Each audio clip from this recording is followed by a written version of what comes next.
Open Market is sponsored by AdLib, the self-serve DSP solution making advertising easy. What do the world's largest demand-side platforms have in common? They're effective, but they require large annual contracts and spend minimums. With AdLib, growing agencies get a single platform that connects to every top global DSP with no contracts, no spend minimums, and G2's #1 ranked support. That means access to the entire universe of TV, digital out-of-home, audio, display, video, and native without a hassle and with no blind spots. It's incredibly easy to use, plus it can automate most of the work your team spends hours a day doing manually. Get the most powerful media buying technology without the barriers to entry.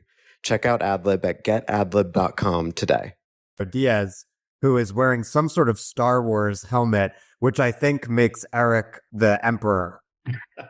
Eric looks like the Emperor if the Emperor had a lot of plastic surgery and we're also Italian and went to the gym a lot and like beat up on 30-year-olds. I was asking, on our emails or texts yesterday, like, do I got to dress up for this? And I got to represent against Eric. So, I mean, Mario, tell the people what you're wearing. It's my kid's hat. I think it's the Red 5 hat from Star Wars. So I got to take it off because I can't really hear you guys that much. There's an old COVID trick I used to do when we went all to video. I would show up with a different hat every. He has now traded the Star Wars helmet for a Phillies hat. I did this specifically because I was catching up with our mutual friend Matt Barish yesterday, and he was giving me a bunch of crap about the Phillies. I have to tell you, Mario, so are you from the Philly area? You can say that now. I've been here 24 years or so. Okay, couldn't cut it in New York? No, I never really lived in New York. I was in Brooklyn for 2 years. I'm making fun of you because when I was a kid, I was a Jets fan, and I still am. And so I would root for the Eagles because I was bitter and I didn't want Giants fans to be happy, and the Eagles would beat up on the Giants. And then also the Jets were so bad that you needed a second team. That's still true. Nothing has changed, 30 years later. And then when a couple years ago, I moved to New York City and I started going to a lot of Nets games and Knicks games. And I was like, the Philadelphia fans are so insufferable that I can no longer root for any Philadelphia team. And now I do root for your sports team's collective demise whenever possible. But welcome to the podcast. We aim to balance. I'm so happy I joined. Thanks for that. So we were thinking we could talk about some different approaches to CEOing, which you've done several times. Maybe you could actually tell us about the first time you became a CEO, which I think was Quadrant 1, which I was just reading about in AdExchanger. Actually very interesting, Quadrant 1, because like every year, the narrative around publishers and ad tech is like, they need to band together, like create some scale. Seems like that's what you were doing there. So why don't you tell us about that venture and how you became CEO? Yeah, I forget exactly how long ago it was, but it was during the time when that narrative was, and it still is, that publishers need, band together to create more scale, data, et cetera, right? And I was coming off of a stint working with Scott Knoll, who later went on to IAS or AdSafe at the time. And we were working together, and I was working for him actually at a company called Daytran. And he was building out a system called Aperture, which more or less brought together, I don't know if you remember this, it was pretty long ago, but it basically was a measurement system that brought in basically every data company available, right? It was pretty cool. Before that, I was at a company called Centro, which primarily concentrated on local media buying. And an opportunity came up with Quadrant 1 to basically run sales. And the carrot was, if you're able to do something innovative with it, then you'd have a shot at CEO. And coming from Aperture with the data thing, and then coming off of Centro with the local media buying thing, and programmatic really starting to hit, I had this crazy idea that programmatic and data should come together for this publisher base because, advertisers still like quality environments, and that was still it still remains a thing, but there wasn't necessarily great data in it. So we wanted to bring that to the market. And we did a massive pivot because it started out as an ad network, which was basically heavy sales and, go chase IOs. And programmatic was really just starting. We had this crazy idea to create what I think was the industry's first multi-company, multi-publisher private exchange. And so we sort of pivoted the business to that model, which, basically took off. We were able to double the company size in, a couple of years. We worked with, what was the name of the company? AdMeld, before it got purchased by Google. But that was the first CEO role and the strategy behind it. But, talking about being a CEO, coming up from the sales side of the house, it was like getting punched in the face with how to run a company coming up from sales. And any salesperson or go-to-market person, right, is in the business of basically saying yes, right, and trying to accomplish something and help a customer and so forth. And one of the things that was really apparent is when you become a CEO, you can't say yes to everything because it creates chaos in the market. So, we can obviously get into that, but that was a big learning coming into that particular role. This is the point at which we could play a little ad tech trivia. If I'm correct, Daytran ended up being some of the foundational technology or even the original company that became Live Intent. Yeah?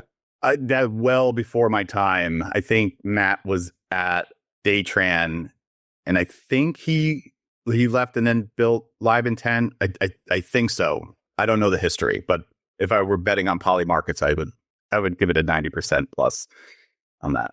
Ventro became Basis, which is like one of the large indie DSPs. Correct. AdMeld. Joe, are you familiar with AdMeld? AdMeld is a name I know, but I don't know much about it.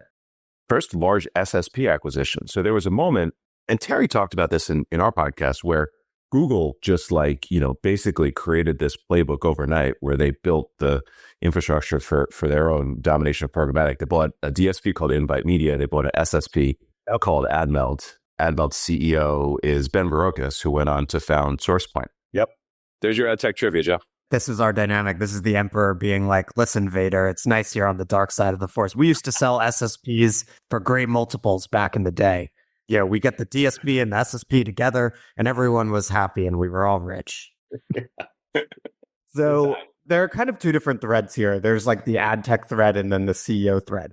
And on the ad tech thread, it's so important to understand the history of these attempts to like band publishers together, because again, it's the number one thing. If you go to a publisher conference, the number one refrain you're going to hear over and over again is, well, guys, we really need scale and we really need to get together to like compete with the walled gardens and whatever.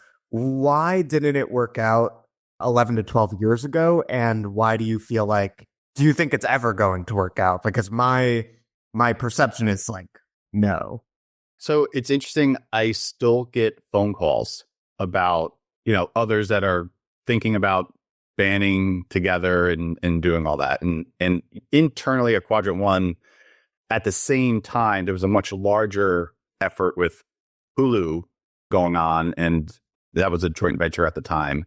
And so it was interesting because all of the public challenges they were having with having it be a joint venture from multiple companies were pretty much the same things that we were having, just on a much smaller scale for us. Nowadays, I think it's a little bit different. Yes, the market will always look for and say they need scale and data and so forth. Publishers banding together, I think, could be a thing, but it's fraught with challenges, and it really depends on. Anytime you do a join together or joint venture or anything along those lines, there's one thing, and free advice to anybody that's thinking about doing it. There's only one thing that matters. Whatever the 4, 5, 10 companies want to do, just make sure it's differentiated from whatever you're doing individually as a publisher. Because what always happens is a joint venture may be doing something that's really super innovative, and then the culture of these start to break where one of the joint venture owners says, oh, we can probably do this on our own. And then the framework and the business operations, start to break. I would say this has been tried a million times, but I think right now, and this is one of my notes, talk a little bit later, is whatever they do, or if you do something like that, it's got to be unique and it's got to be useful.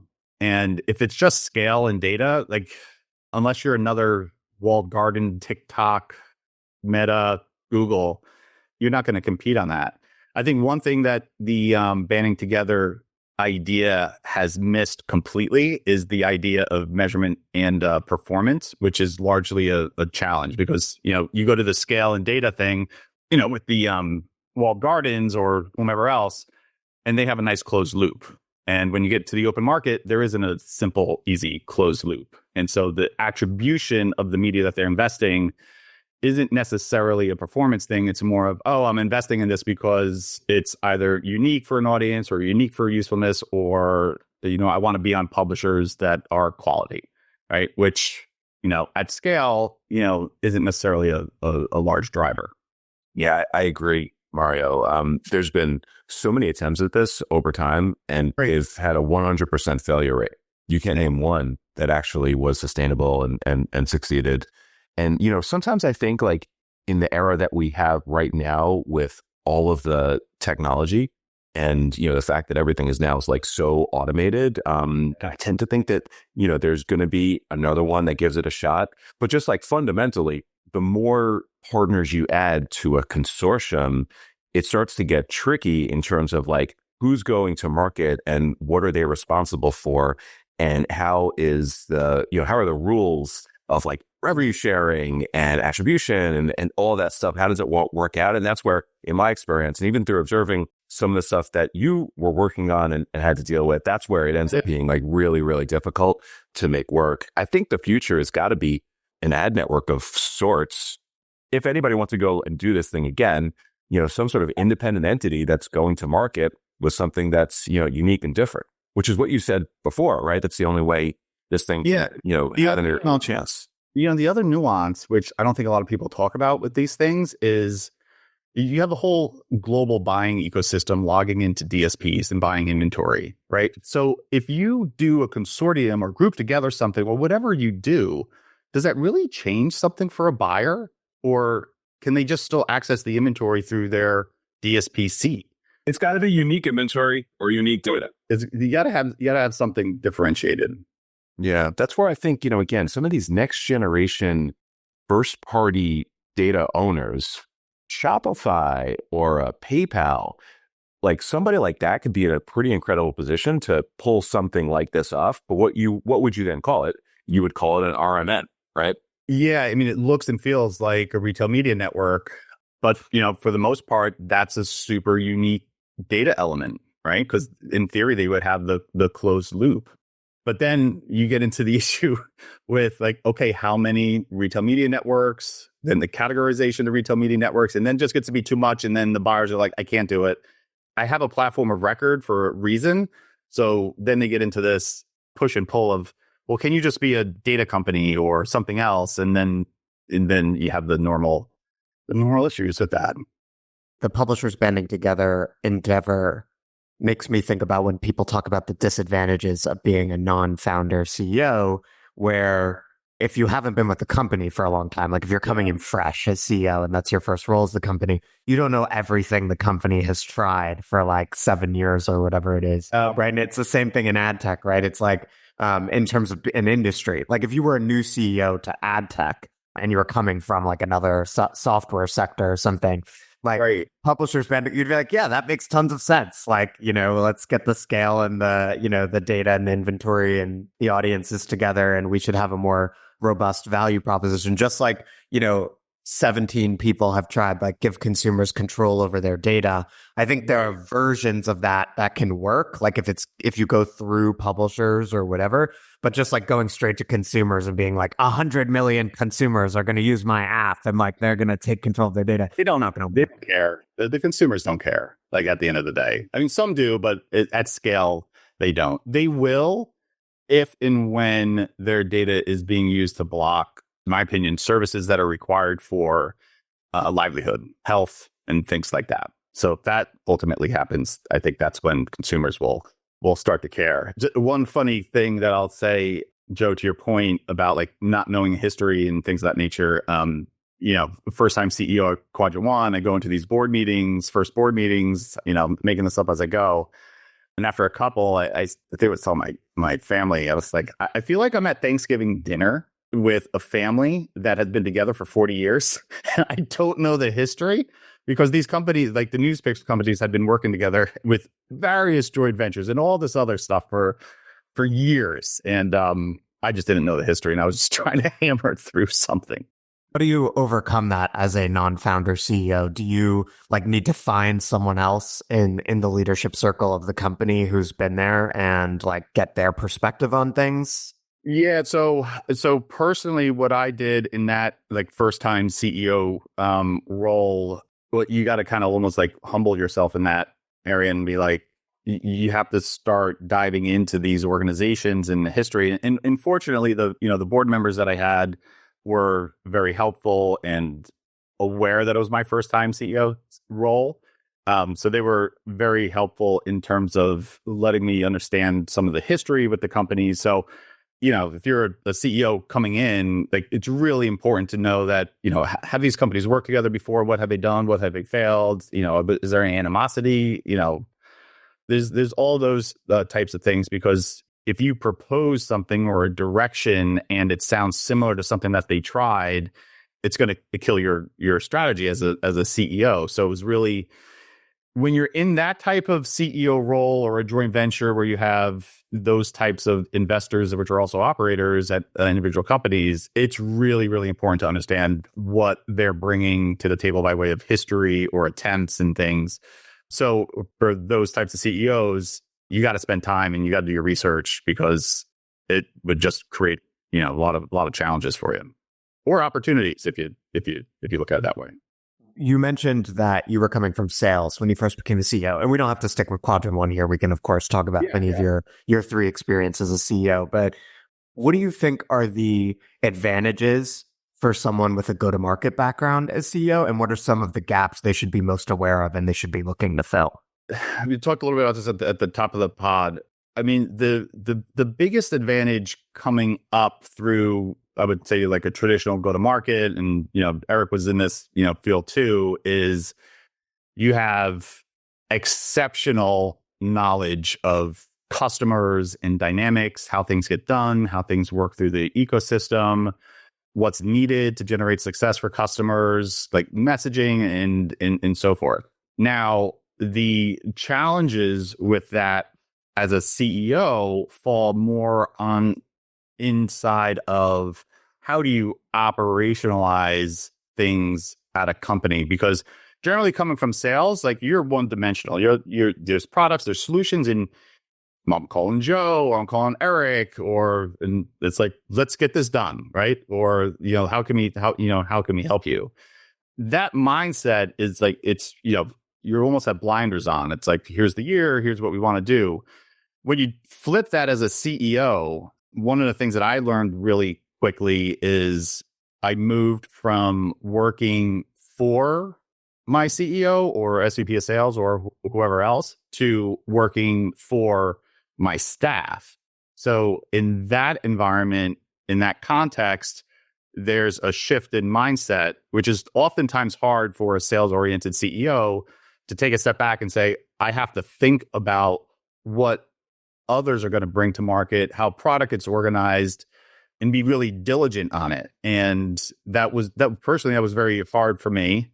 So I had to hire staff that was the opposite of me, right? And I think those are things that are a little bit more widely learned and understood now with all of the content that's just out there about being CEOs and founders. But you really need to concentrate on the staff around you to keep almost yourself in check.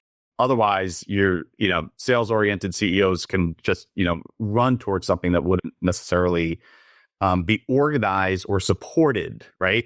And that's where companies get in trouble with that type of profile of a CEO. They may say they can do something and they can't, and then the staff can't deliver and they don't feel good. Then you have bad culture, and it gets to be a hot mess. Winning companies tend to have a strong engineering culture. How, as a go-to-market oriented CEO, can you ensure that you create and maintain that? So I think the nuance with our industry right now, I think a lot of the industry is functioning through systems. So the engineering culture is super important. Now, what I've concentrated on with my leadership team and so forth is you can't bring products to the market and just expect them to be adopted, right? So one of the things that I've personally tried to do is to make sure that inside the organization, in the engineering culture, because we are primarily an engineering culture driven organization, most of our staff is engineering, is to bring the sentiment of usefulness to the solutions that we are bringing out. Like, it can't just be a product to be a product because it's something that's in the industry. So we spend a lot of time making sure that the engineers have a perspective, and product as well, have a perspective on what can be useful in the market.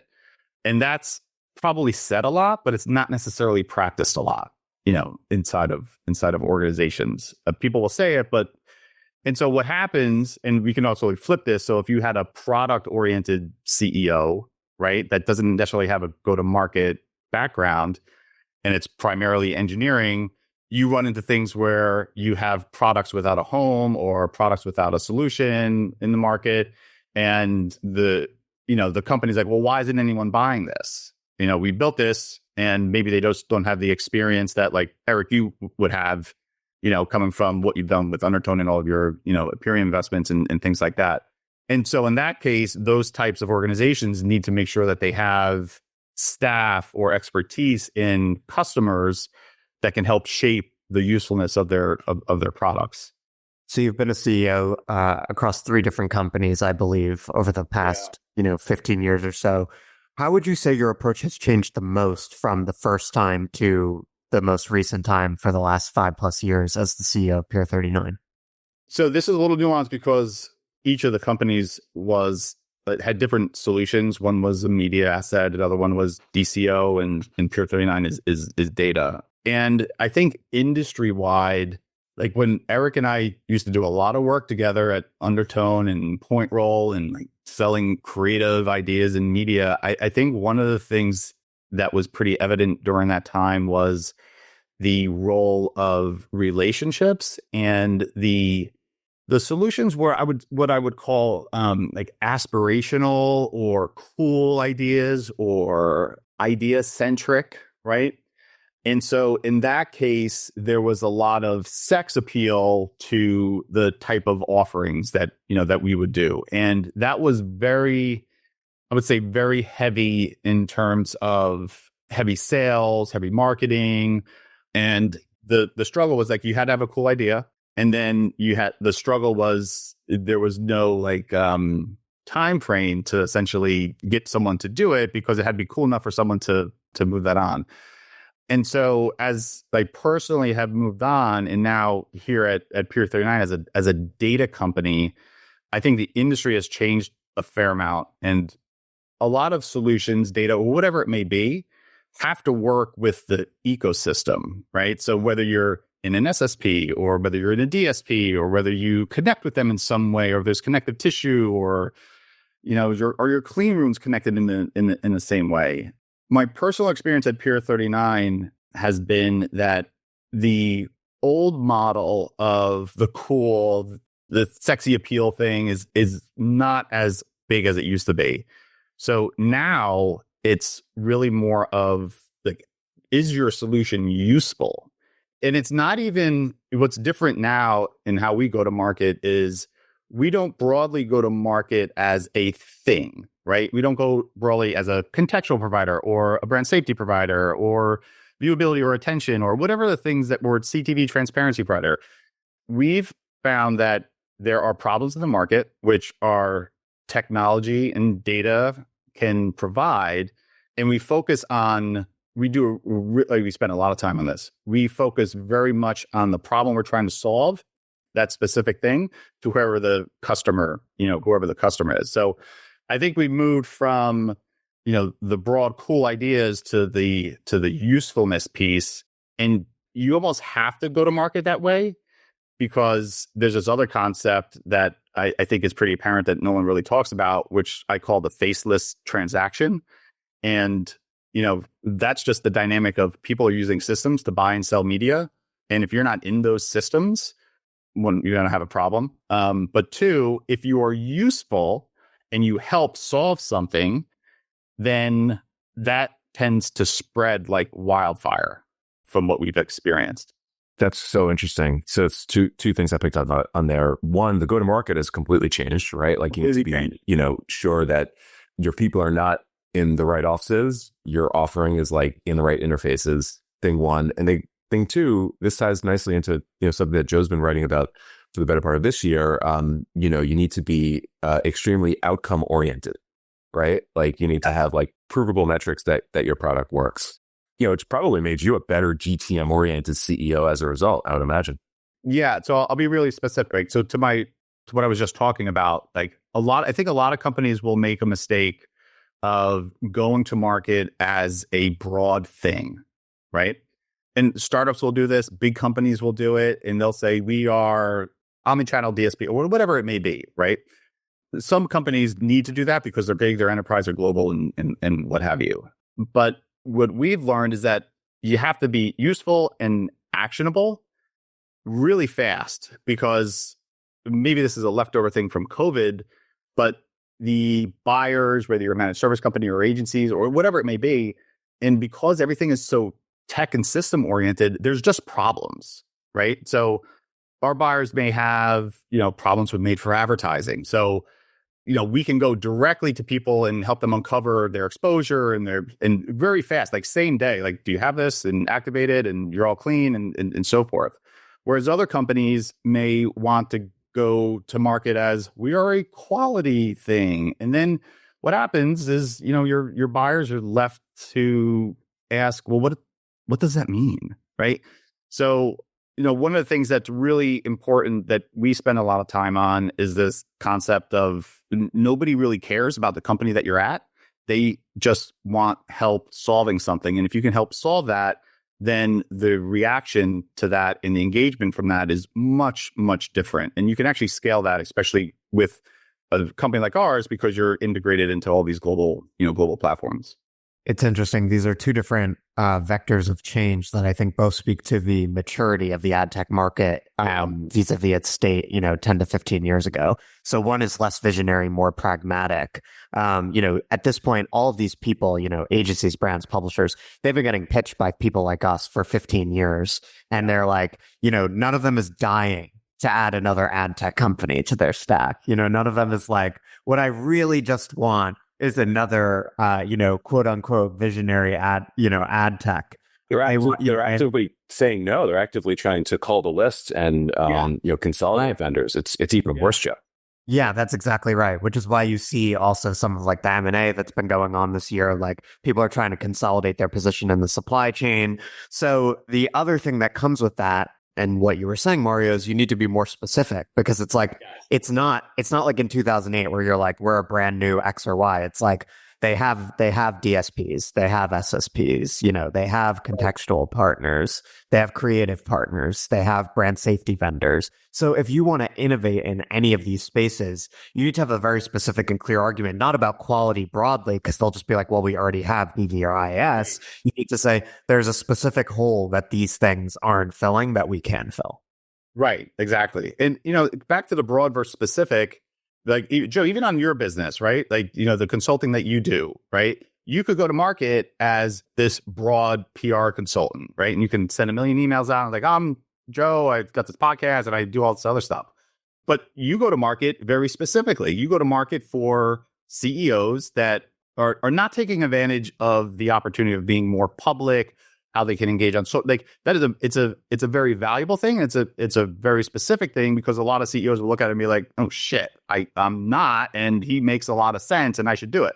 That's a lot different than a PR generalist, right? So that gives you an opportunity to get in, and then you have an opportunity to go, wherever you're at. And that's something that we've learned we learned the hard way, because, there were things that weren't working for us when we first took over Peer39. Yeah, I appreciate you saying that. It's exactly right. It's like I started my business a couple years ago and, there are already 5 to 10 ad tech PR agencies. So if you're just saying we're going to do ad tech PR, like, all right, maybe you win a couple customers because they happen to see your thing. They're like, that's interesting or whatever. But to really succeed, you need to have a differentiated take. You need to, there's a hole in the market and here's a specific hole I'm filling. Again, this isn't like, this is like, in a way, it's business 101, but it's more true in mature markets where people are like, I've already been pitched by someone like you 10 times over 10 years. So you really do need something different. Whereas if a market is nascent, which was maybe more true of ad tech, 15, 20 years ago, you maybe can get through with a visionary pitch. Yeah. And I think a lot of companies have uniqueness, but they don't focus on that because it may be too small, or maybe they may have a one product that's super differentiated, but they don't want to focus on that because they want to focus on the large enterprise global deal, and they'll waste hours and time and years possibly on trying to sell that when they could have just started with getting someone to use something and build trust. And it is business 101, but I don't think a lot of people think about it, to be honest with you. Yeah, it's true of most things with business 101. It also, I do feel like it's a very go-to-market centric pod with the three of us all being kind of go-to-market people who are like, just sell it to one person and then figure it out. Whereas the product people are like, I have my visionary idea. I'm like, I'm an artist and I'm going to like make it happen, But that speaks to like you need to have leadership that can understand that, and I think that goes to the part about like types of CEOs and things of that nature. Like you have to humble yourself of like how are you going to get the action and the results that you want, and like just really be honest with yourself about what's working and what's not. Even if you've spent $10 million on a product that you think was going to work, it's something leadership has to be really upfront about with themselves and look in the mirror. So you are the CEO of Peer39, which is a contextual data company. Switching topics a little bit, I was listening to the A16Z pod, and Ben Horowitz and Mark Andreessen were talking about how selling data isn't very valuable, especially in the age of AI. But making value/insight out of data might still be very valuable. As the CEO of a contextual data company, how do you think about that distinction? Yeah, so I didn't listen to that pod. It's on my list. Thanks for bringing it up. There are 3 components. One is, if you're a data company, one is the actual data. Like, what is it, right? And what are the signals that you have? In advertising, then you need to move into the second part, which I think is, what are the insights and value it can generate, right? Now, my personal opinion, to your comment about, the Ben and Mark podcast about, the value and insight. This may be, others may not believe me in saying this, but like, I only think value and insight are marginally incremental to the business. I think the third piece is probably the most important piece, which is the, what we like to think about is the usefulness of it. And can it be used? Can it be actioned? And can it be optimized? Because if we go back to my experience with Scott Knoll over at Aperture, like, it was the most beautiful. And I mean, today, I still think it's one of the best things I've ever seen. You had basically every data company at that time, right? All coming in, and you could see purchase intent and propensity to buy. And it was really something, but no one paid just for measurement like that. That taught me that you had to be useful. So in Peer39, yes, it's context. Yes, we look at 3 billion pages a day. It's really quite remarkable. We then over the years have moved into other types of insights where we now have CTV transparency, and we know where people are running and day parts and suitability and quality and things of that nature. None of that means anything if you're a buyer and you can't do anything with it, right? So the way that we took a strategy on the usefulness part is, whatever we do, from a data piece to an insights and value piece, it has to be useful specifically for our customers to use in the systems that they use, right? So it's very hard to just sell data because you can't. I'll give you an example. Like, it's very hard for us to say you have a brand suitability problem, or you have an MFA, or you're running in high ad clutter, or you don't have a lot of transparency in CTV. Like, they would say, oh, no, we're fine, right? Most people will say that. So what we do is we say, look, we go to market and say, look, we have this service. We let you try it. There's no cost to it. You can report on your CTV inventory. And then they could see like how much is transparent, what, services that they have good adjacency to, or do they have a lot of UGC on things? And then we're solving problems together, right? So those are things that are I think are really important for a data company, especially in the advertising space. Joe, not having heard the pod, I might push back a little bit, and with all deference to my two heroes, Mark and Ben. I mean, AdTech requires data, to complete every single transaction, right? So, was there like something that was applicable to AdTech there? Yeah, well, I actually think AdTech would have a lot to contribute to the discussion. And in a way, it's sort of a classic like Silicon Valley type of like abstraction where it's like we're domain experts, right? So we might have a different perspective. But what Mark was arguing or positing was essentially that like with AI, the predictive engines will get so good that if you can like zoom up a lot of data in general, you can make predictions such that deterministic data becomes less important.